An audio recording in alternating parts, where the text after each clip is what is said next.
Okay, hi, I'm Karen Solis. I'm here in Gaston County. I'm an ESL teacher. I teach K-5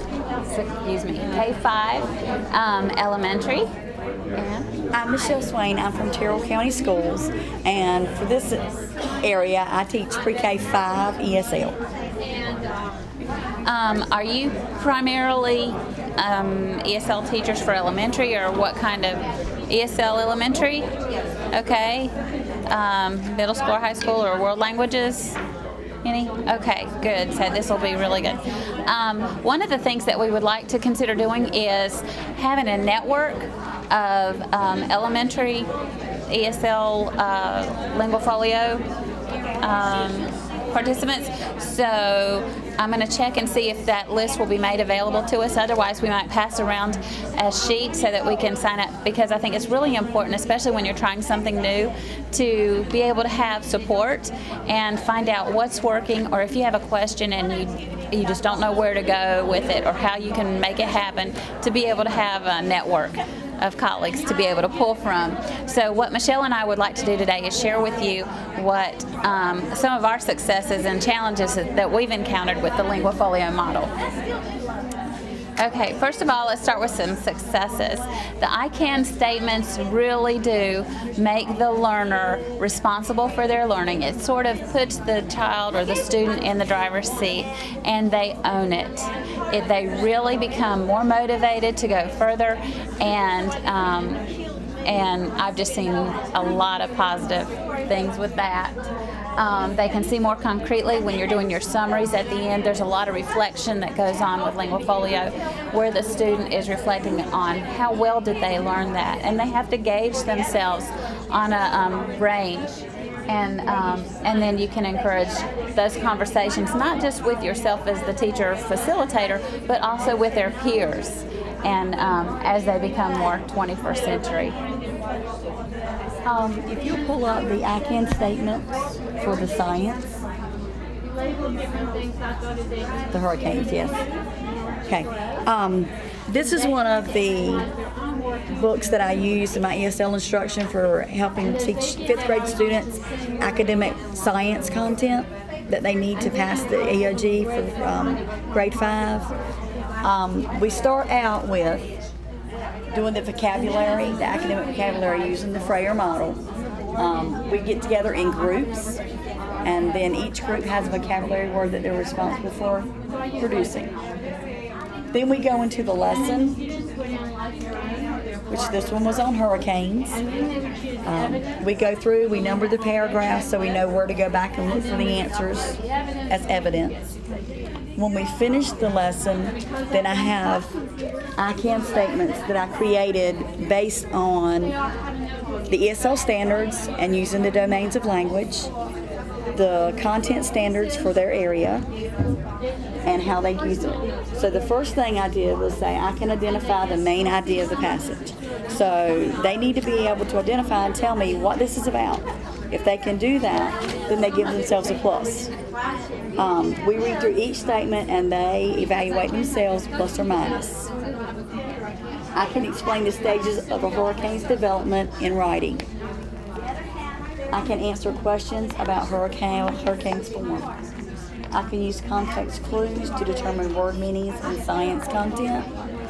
And to demonstrate that they can do that, for each lesson, I create a chart that's hanging on the wall with the vocabulary.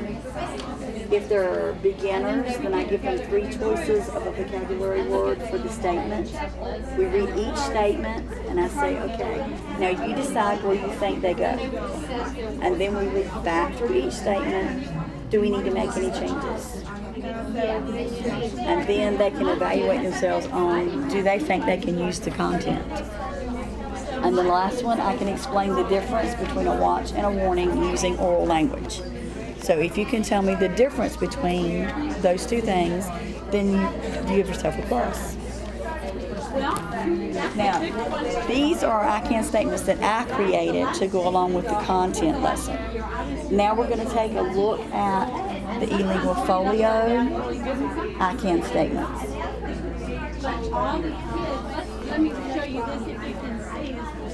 And then go to the I can.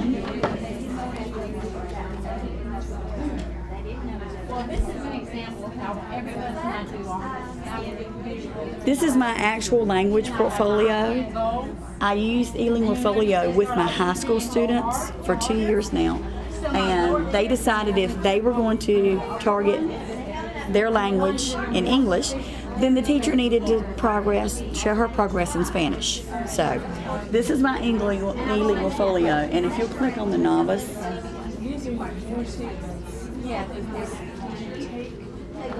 these are the I can statements that students go through and read. And then they evaluate themselves on, I can do this, or this is a goal, this is something I need to work on. And if it's something they need to work on, then that's what we work on getting evidence for them to load into their portfolio. And you just keep going through each one. If you go, these are already here in the eLinguaFolio. This is under the I can statement section. And as you can see in listening, I've evaluated myself to be at the mid-range and intermediate, which means I can do these things, but these are things I need to work on. And I'd like to interject here. This is where her I can statements in the content are going to be appropriate to upload for the student to show that they can do these measures. So at the end, perhaps they haven't performed something on a computer, you can use your document camera or something and take a picture of the artifact, or if it is something that's already a file that's on the computer, they can upload it here and use that as their evidence for showing details or whatever the language objective is. Another example of how they can use the I can statements in the content area. In this particular lesson in the classroom, the student did not do well on the teacher worksheet. But the student was able to show the teacher their evidence of, look, we did this in ESL class, and I know how to use this language. I understand, I can do this. So the teacher was able to then reevaluate the student by using his evidence. It really gives us an opportunity, because we are told we need to differentiate for instruction, but we don't always differentiate for evaluation or assessment. And this gives the student an opportunity to reflect on what they've learned and show in different domains how they can show that they have learned this material. Now for eLinguaFolio, my plan this year is to use it with my 4th and 5th graders at the elementary level, because I don't think my pre-K 3 students are up for this. So instead, I've decided I'm going to use the LinguaFolio Junior, which is a little passport. And you have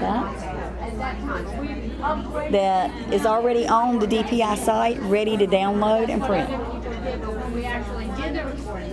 And it's much more kid-friendly for those levels. And then again, you have the 3 parts.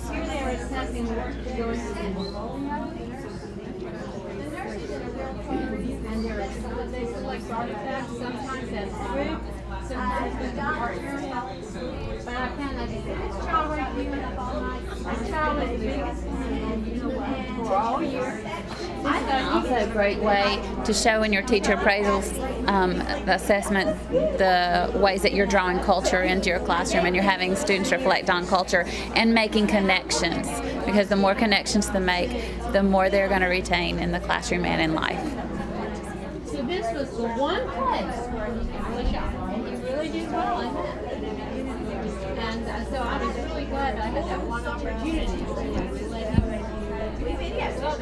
So successes or challenges with this version, again, you'd need to be able to make the copies. You'd have to have the paper. I love using color. I'd want them out in color. I don't know if I'd be able to. I'd be able to use colored paper perhaps.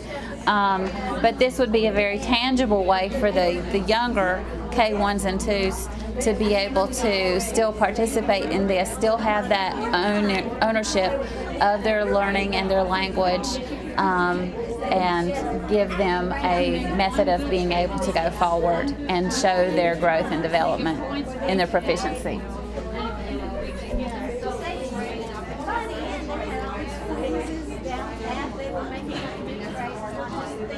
And I think Michelle mentioned it is in all 4 domains. So they're looking at each domain of language. Which ties in very nicely with the new Common Core because it covers all 4 domains also.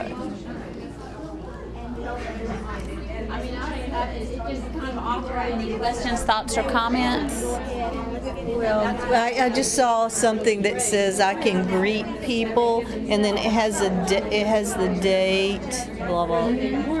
Date. What does it have? 3 days. The date that they did it.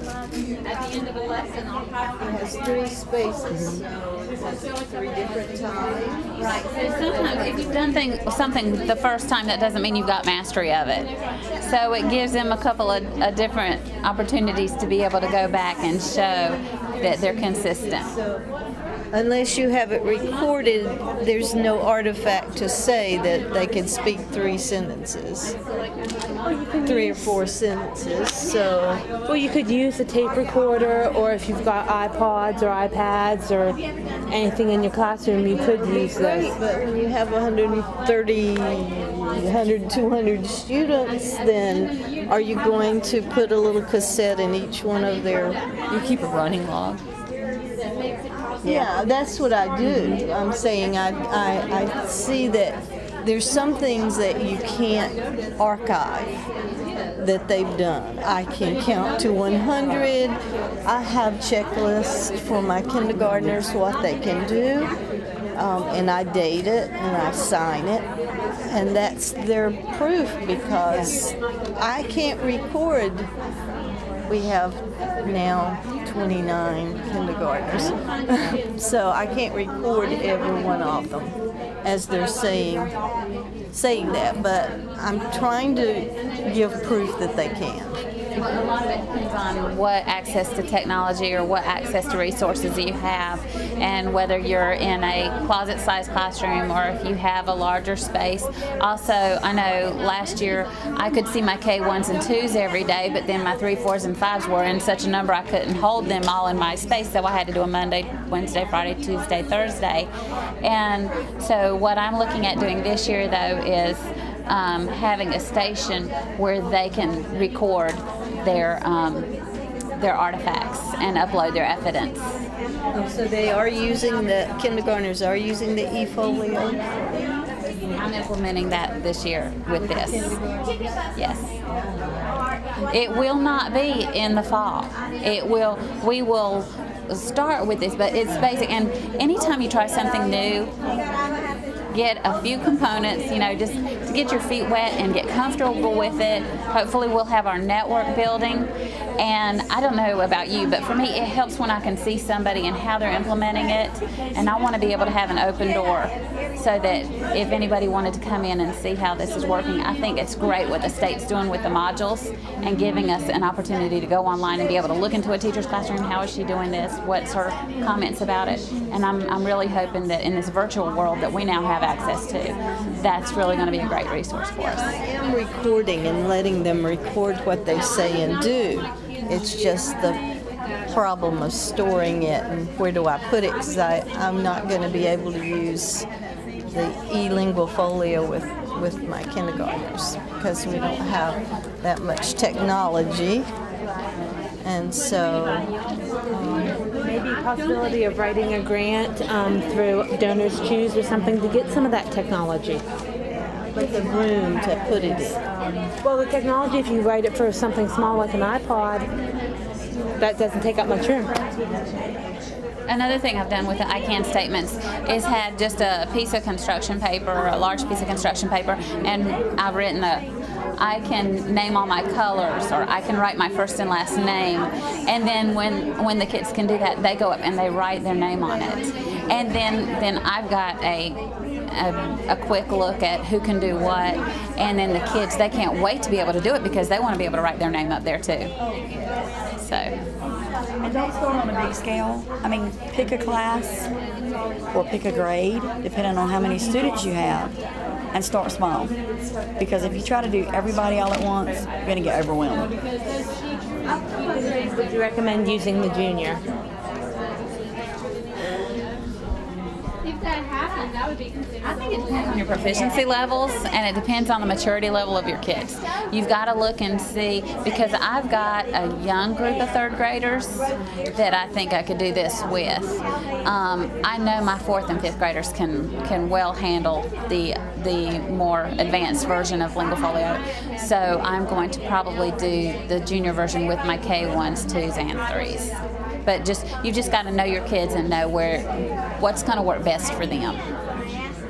Good question.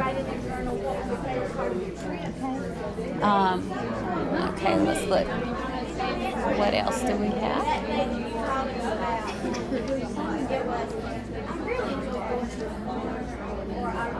Okay, our contact.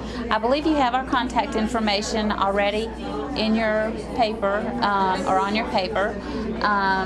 I would like to go ahead and, because I don't know if we're going to have access to everybody's email, would you mind if I just go ahead and pass around? And then if you would like to get a list going, a network list, I'll just set it right there. Thank you. Any questions, any ideas? Can you see yourself doing this? Can you think about a class that you've probably got, or a level of kids that you might be able to try some of this with? Yeah. Statements. I noticed and even over here at the middle school, they're limited to maybe 5 or so. You wouldn't go any further, really. You just keep your I can statements in the beginning that you create. Yeah, because you want to keep it short and quick, for a self-assessment. Because this is something, like we do a lesson a week. So, because I see my students every day of the week, pretty much. So it's just a short, weekly thing to say, hey, I can do this. So.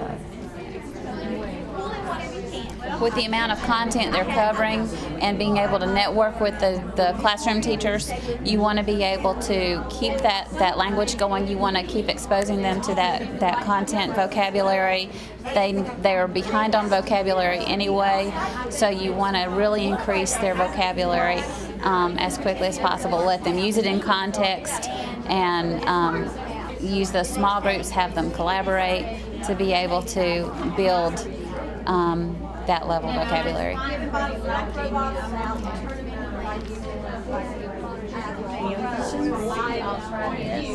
found that if you're an ESL teacher, does a content teacher want to, or content high school, would their actual grade teacher want to see their LinguaFolio and have like that interaction? Do you know what I mean? Yeah. I don't know at this point, because I haven't been able to use the actual LinguaFolio. I've just used the I can statements, and students have shared those with their classroom teachers. Yeah. I'm hoping that as the year progresses, at the PLC meetings, I try to get some of those every month or two, so that I can meet with the classroom teachers, that I can bring that into the PLC and show them what their students are doing, and because if the classroom teacher doesn't know what you're doing in ESL, you're your own worst enemy. You've got to advocate for what your students are learning and how the methods that you're using, because those methods are going to help all students more often than not, whether it's SciOp, Excel. They're all going to benefit your low, average, and high students, because we're wonderful. We use all that realia and everything else, and we build the vocabulary and strengthen what's going on in the classroom, so that when the student gets back to the classroom, they have those skills and that vocabulary, and they have an idea of what's going on. Difficult at this grade level for them to be as reflective as you hope they would be? Yes. It takes, I don't know, probably 18 weeks maybe or so, because you have to get them thinking into that reflecting, instead of depending on the teacher to say, oh yeah, you did this right, then, and that's where having them together in groups where they can say, oh yeah, do you think I can do this? And they can bounce off of each other instead of you being the one to do the input. It's a new way of thinking for the student, because they're used to being told whether it's right or wrong, and they're used to just sort of feeding back answers. So it's really a whole new critical thinking, reflective thinking. Between your small group and yourself. Exactly. Yes.